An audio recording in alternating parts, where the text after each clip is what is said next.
I had been thinking about ways to supplement my income, just thinking what are ways that I could make a little extra money. And also at the same time, I had gotten to the point where I was looking to buy a house in Lexington. And so I started kind of looking around at different places for sale in Lex. And at the time, I did not know this, and I think a lot of people don't know this, that I did not know that I could just call one realtor if I needed help looking for a house.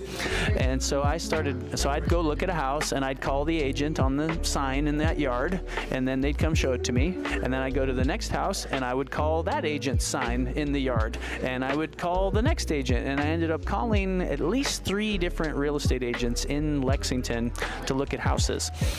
And apparently they were actually talking about me like, oh, he's using everybody. But I had no idea. I'd never done this before, and so I didn't know that I could have just called one of them and they could have showed it to me. Anyway, so I called one agent or one broker. Her name was Georgia Evans. She might be seeing this. Hi, Georgia. And I think she's still doing business down there in Lex. And I wanted to look at a commercial property in downtown Lexington. It was an old restaurant that had just gotten closed down, and they had an open room upstairs.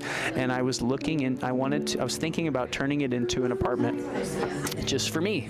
And so I called her, and I guess her name was on that sign, so I called her, and I was like, hey, I would like to look at this restaurant property because I'm interested in buying it and turning the upstairs into a condo or like an apartment. And so she showed it to me, and we got to kind of talking, and she's like, you have some good ideas. She's like, I think you have some good ideas. She goes, have you ever thought about getting licensed? And I was like, oh, no, I hadn't really thought about that. And she's like, you should. And then she's like, I can help you get your license, and then you can come sell for me. And I was like, okay. Hadn't really thought about real estate as that side gig, but I had been thinking about, a supplement income to my job. And so October of 2015, I took a week off from work and went up to Lincoln and signed up for my first real estate class at Southeast Community College, and did that for a whole week.